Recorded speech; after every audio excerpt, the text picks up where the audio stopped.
उपासना समर्पण योग अध्याय 3 डे 103। जो विषय चल रहा था वो था कि आत्मोत्कर्ष के लिए उपासना की अनिवार्य आवश्यकता होनी चाहिए। तो गुरुदेव कह रहे थे कि ये जो मन के ऊपर मलिनता चढ़ती है इसको बहुत मत चढ़ने दो, क्योंकि बहुत ज़्यादा गंदा हो जाएगा ना, तो अंदर तो गंदा होगा ही, बाहर जीवन में भी फिर वो बहुत गंदा रिफ्लेक्ट होने लगेगा।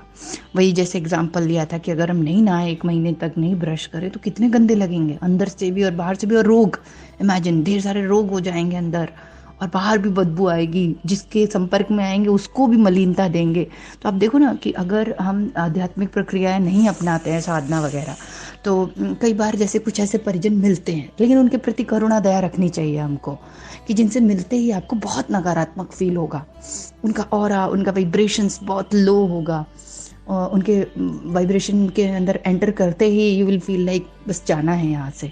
लेकिन ऐसे में सिर्फ इतना रिकॉग्नाइज करके उनको छोड़ नहीं देना है कि अरे यार उसका ऑरा तो बहुत बेकार है, उससे नहीं मिलना है। उसके हील करना है, उसको हील करो फिर, है ना। उसको ध्यान में बैठो, उसके लिए प्रार्थना करो गुरुदेव माता जी से, और उसकी सोल को हील करो।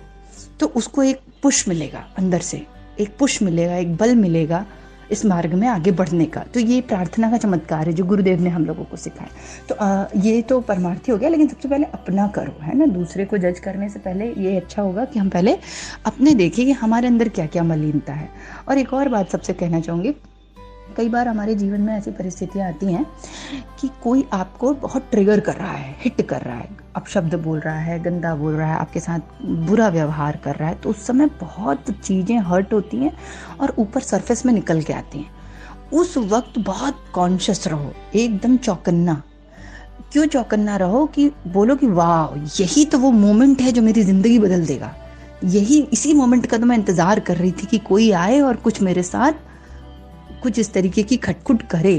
क्यों? क्योंकि जब तक सब कुछ शांत है तब तक वो चीजें जो हमारे अंदर मलिनता है वो सरफेस पे आएगी ही नहीं। जब कुछ इस तरीके की विपरीत चीजें जीवन में होती तब वो चीजें सरफेस पे आती हैं, और तब वो लाइट में आती है, दिखती हैं।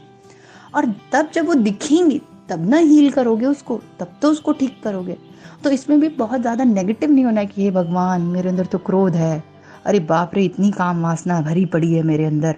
नहीं, वो सिर्फ गुरुदेव इतना कह रहे हैं, ये माँ प्रकृति से हमको प्रार्थना करनी है, डिवाइन मदर से, माँ गायत्री से, कि हे माँ ये तो आपके ही है, रजतम सत तीनों गुण आपके हैं, तो ठीक है मैं प्रकृति का हिस्सा हूँ, तो मैंने प्रकृति से ले लिया होगा। बच्चे खेलने जाते हैं बाहर तो कपड़े उपड़े गंदे कर लेते हैं, हाथ पैर में मिट्टी लपेट लेते हैं, हो जाता है भाई, इट्स ओके। लेकिन माँ से फिर जब माँ सफाई करे तो माँ को उसमें क्या करना रहता है, उसमें कॉपरेट करना रहता है, उसमें मम्मी को बोलना रहता है कि मम्मी अब मुझे साफ सुफ कर दो, ठीक है। तो ऐसी भी कामना हम गायत्री माता से करते रहें कि हाँ माँ देखिए मेरे अंदर ये मलिनता है, ये है वो है। तो जप के माध्यम से अपने उन पे प्रकाश भेजो, खूब प्रकाश भेजो, प्यार, खूब अपने आप को सेल्फ लव, हीलिंग खूब रोज। इसका मतलब नफरत नहीं करनी है स्वयं से, स्वयं को रोज हील करना है, खूब प्रेम करना है अपने आप को, और खूब अपने विकारों पे प्रकाश डालना है। और ये समझना है कि ये मेरे तो नहीं है, ये प्रकृति के हैं, पर हाँ मुझे ब्रह्म होने के लिए, शुद्ध होने के लिए इनसे दूर रहना है। तो ऐसे जब अपन भावना करते हुए काम करेंगे, और दूसरों के प्रति भी सेम भावना, तो धीरे धीरे ये मन की मलिनताएं कम होती चली जाएंगी। उपासना को नित्य कर्म में सम्मिलित करने की आवश्यकता इसलिए पड़ती है कि आंतरिक स्वच्छता का क्रम बिना व्यवधान के निर्बाध गति से चलता रहे। नित्य का अभ्यास ही किसी महत्वपूर्ण विषय में स्थिरता और प्रखरता बनाए रखता है। यदि पहलवान लोग नित्य का व्यायाम छोड़ दें, फौजी सैनिक परेड की उपेक्षा कर दें, तो फिर उनकी प्रवीणता कुछ ही दिन में अस्त व्यस्त हो जाएगी। स्कूली पढ़ाई छोड़ने के बाद जिन्हें फिर कभी पुस्तकें उलटने का अवसर नहीं मिलता, वे उस समय के सारे प्रशिक्षण भूल जाते हैं। याद केवल उतने ही अंश रहते हैं जितना काम में आता है। मन की भी यही स्थिति है। वह पशु प्रवृत्तियों के निम्नगामी प्रवाह में तो अनायास ही बहता रहता है, पर यदि उच्च स्तर पर बनाए चढ़ाए रहना हो तो बहुत कुछ पुरुषार्थ करना पड़ता है। देखो गुरुदेव क्या कहते हैं इसमें। गुरुदेव कहते हैं कि कोई भी चीज को 3D में मैनिफेस्ट करना है अगर, समझिए हम लोग 3 डायमेंशन में रहते हैं ना यहाँ पे, उसके लिए उसका निरंतर अभ्यास करना होगा। जैसे ध्यान में बैठ के हम रोज जब अपने कषाय कल्मशों को दूर करेंगे, जब रोज उस प्रकाश स्वरूप ब्रह्म को अपने अंदर उतारेंगे, तब जाके वो मैनिफेस्ट होगा। अब हम कहें कि हम हफ्ते में 1 दिन करते हैं तो वो होगा, ऐसा नहीं है कि तब वो मैनिफेस्टेशन नहीं हो रहा होगा जो हफ्ते में 1 दिन उपासना की जा रही है, पर बड़ा स्लो सा होगा। क्यों? क्योंकि ये जो डेंसिटी है यहाँ की बड़ा बड़ा डेंस है, जहाँ हम लोग रहते हैं ना, वातावरण, यहाँ पे बहुत सी अदर इफेक्ट्स बहुत ज़्यादा है ना, अदर पीछे के बैकग्राउंड इफेक्ट्स बहुत ज़्यादा है। तो इन बैकग्राउंड इफेक्ट्स से ऊपर उठने के लिए कि वो चीज़ें हमें इतनी प्रभावित ना करें, ये ज़रूरी है कि हम उपासना का क्रम रोज करें और तीनों टाइम करें। ठीक है, रोज करें, तीनों टाइम करें, हर पल करें, तो क्विक इफेक्ट देगा और आप जल्दी अपने इस मन स्थिति से ऊपर उठ पाओगे और ऊपर उठने के साथ साथ जल्दी रिकवर हो पाओगी। ये एक प्रकार की बीमारी कह सकते हैं, है ना। हम जैसे देखो, अगर मन मलिन है तो ऑब्वियसली इसको क्या बोलेंगे, यार बीमार है व्यक्ति सामने वाला। जब मैं कभी किसी अगर ऐसे व्यक्ति से मिलती हूँ, या मेरे साथ भी जब कभी स्वयं के साथ भी अगर ऐसा हो जाए, तो उस समय मुझे फील होता है माय गॉड मैं कितनी बीमार हूँ।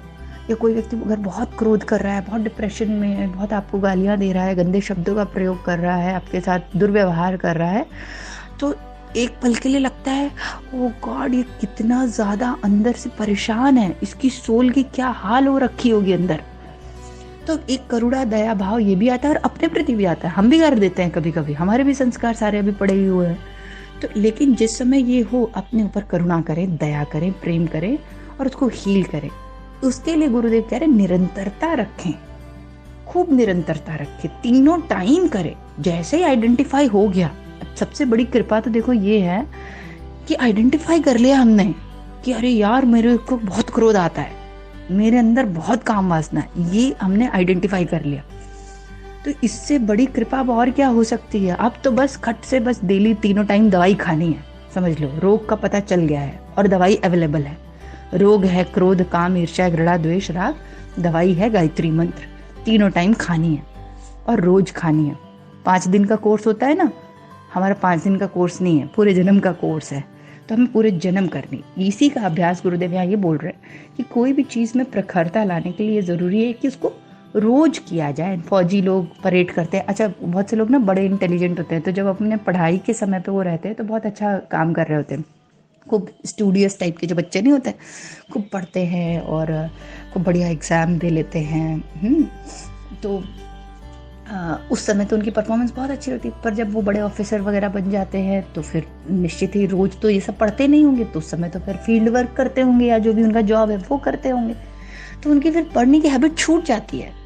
उस समय फिर क्या याद आता है, उस समय सिर्फ उनको उतनी ही बातें याद रहती हैं जो उनके उस जॉब में अप्लाई हो रही है। समझना कि पढ़ा तो उन्होंने बहुत कुछ था, बड़ा बड़ा IAS का एग्जाम निकाल लिया था, लेकिन वो सारा IAS का एग्जाम गायब हो गया जब वो अपनी मेन जॉब पर है।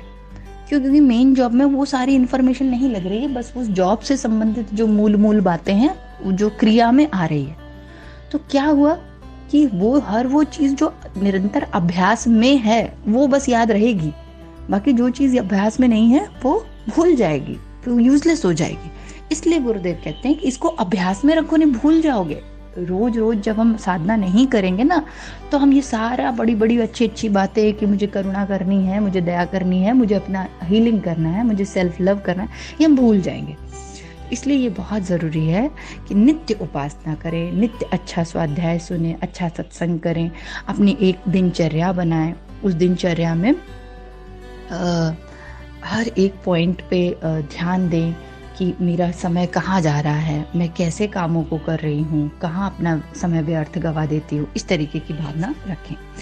और गुरुदेव ने इसमें आगे ये भी कहा कि मन की भी यही स्थिति है, जो पशु प्रवृत्ति वाली चीज़ है। अच्छा, इसमें कई बार ये आएगा कि यार अब मैंने क्रोध करने का मैं अभ्यास तो कर नहीं रही हूँ और कामवासना का भी अभ्यास तो करते नहीं हम लोग, तो क्यों गंदे गंदे काम करने लग जाते हैं, क्यों चुगली करते हैं, निंदा करते हैं, गप्पे करने लग जाते हैं। क्यों? क्योंकि जो निम्न स्तर की चीज़ें होती हैं वो इंसान स्वतः ही करने लगता है। इसको पशु प्रवृत्ति वाली एक्टिविटीज़ कहेंगे। जैसे नल का जो पानी है उसको अगर नीचे आपको भेजना है तो नीचे तो वो चाह ही रहा है, नल खोलोगे टैप तो वो नीचे, लेकिन अगर कहीं ऊपर पहुंचाना है तो उसके लिए मोटर का प्रयोग करना पड़ेगा, ऐसा गुरुदेव कहते थे। मोटर मतलब एक फोर्स लगाना पड़ेगा जिससे ऊपर टंकी पे पहुंचे वो। पर जो नीचे काम करने वाली जो एक्टिविटीज है वो स्वतः ही घटित हो जाएंगी। जैसे मुझे क्रोध आता है, हाँ मुझे क्रोध आया, मैंने क्रोध कर दिया, तो वो तो बहुत पशु प्रवृत्ति हुई। वो पशुओं को भी क्रोध आता है, वो भी एक दूसरे पे हिंसा, क्रोध नहीं आता उनको, तो वो तो नेचुरल रहता है उनका, वो तो फिर वो हिंसा करते हैं और वो बस कर लेते हैं काम। तो उनमें और हम में अंतर ही कहाँ रहा कि जब हम अपनी जो प्रोग्राम्ड, ऐसे समझो अंदर में हमारी जो पहले से प्रोग्रामिंग हो रखी है, उस प्रोग्रामिंग को हम कंट्रोल नहीं कर पाते। वो ऑलरेडी जो प्रोग्राम्ड सिस्टम है, हर सिचुएशन में वो हमको वैसे ही बिहेव करने के लिए मजबूर कर देता है। लेट से कि कोई मुझे अपशब्द कहेगा तो मुझे क्रोध आ जाएगा, तुरंत मेरा ईगो हर्ट हो जाएगा, ये प्रोग्राम्ड है। अब मुझे इस प्रोग्रामिंग को चेंज करके ये करना है कि नहीं, कोई मुझे अपशब्द कहेगा तो मुझे सेल्फ लव करना है, हील करना है स्वयं को, उस समय अपनी आत्मा को हर्ट नहीं होने देना है, और ये सोचना है कि सामने वाले व्यक्ति का ये संस्कार है और उसको भी हील करना है, ठीक। और अपने क्रोध पे भी काम करना है, अपने क्रोध को हील करना है। क्रोध आ गया ना, क्रोध को हील करना है। अब लेकिन ये आपको याद कैसे रहेगा कि ये करना है, क्योंकि जो अंदर सिस्टम सॉफ्टवेयर है वो तो बता रहा है कि नहीं क्रोध करना है, क्योंकि वो फीडेड है, वो प्रोग्राम्ड है, वो प्रोग्राम्ड है कि क्रोध आएगा तो तुमको करना ही है। तो ये जो अंदर फीडेड है ऑलरेडी, जो प्रोग्राम्ड है, इसी प्रोग्रामिंग को चेंज करने का नाम उपासना है। तो रोज रोज रोज रोज बैठ के जब मैं अपनी प्रोग्रामिंग चेंज कर दूंगी तो जो मैं पहले थी वैसी नहीं रह जाऊंगी, मैं बदल जाऊंगी, मेरा जीवन भी बदल जाएगा। तो गुरुदेव यहाँ आगे ये कहते हैं कि पानी को कुएं से निकालने, टंकी तक पहुंचाने में नित्य ही प्रयत्न करना पड़ता है, पर नालियां अपने आप चलती रहती है। गिरा हुआ पानी अपने आप नीचे ढुलकता रहता है और उसको बिना किसी यंत्र, मशीन या प्रयास के नालियां बहाती रहती है। निकृष्ट बनना हो तो संचित पशु प्रवृत्ति को स्वच्छंद छोड़ देना पर्याप्त है। वे जीवन वृक्ष पर अमर बेल की तरह छा जाएंगी। पर यदि उत्कृष्टता का उद्यान लगाना हो तो उसके लिए चतुर माली जैसा कला कौशल एवं मनोयोग नियोजित करना पड़ेगा। उपासना मना क्षेत्र को सुरक्षित उद्यान की तरह फल फूलों से लदा हुआ बनाने के कुशल पुरुषार्थ की तरह ही समझी जानी चाहिए। वस्तुतः मनोकामनाएं पूर्ण करने का यह विवेक संगत एवं यथार्थ मार्ग है। मन देवताओं का भी देवता है। यदि उसे साध संभाल लिया जाए तो वह कल्प वृक्ष से कम नहीं है, अधिक ही उपयोगी एवं वरदानी सिद्ध होता है। उपासना इस मन रूपी कल्प वृक्ष को सुविकसित बनाने की वैज्ञानिक विधि व्यवस्था का ही नाम है। तो मन क्या है? मन वो देवता है जो कल्प वृक्ष की तरह है। अब इसी मन में ये सारी प्रोग्रामिंग है, समझ लीजिएगा कि ये जो अपन करते हैं ना जीवन में, ये मन में है प्रोग्रामिंग सारी। पर मन बहुत पावरफुल चीज है। और ऐसे समझो कि अगर क्रोध आया और तुमने क्रोध कर दिया तो ये मन की पावर है, मन की पावर है कि वो ऐसा कर पाता है। दुनिया कुछ भी बोले कि क्रोध नहीं करना है, क्रोध करना बहुत बुरी बात होती है, तुम्हें किसी को हर्ट नहीं करना है, पर मन सुपर पावरफुल है, वो किसी की बात नहीं सुनता, वो तो प्रोग्राम्ड है, वो करके ही रहेगा ये।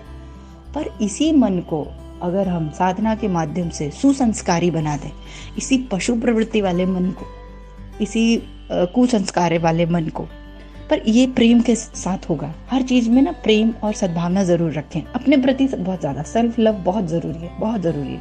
सेल्फ लव मतलब अहंकार वाला नहीं, सेल्फ लव मतलब it's okay, we are all human being.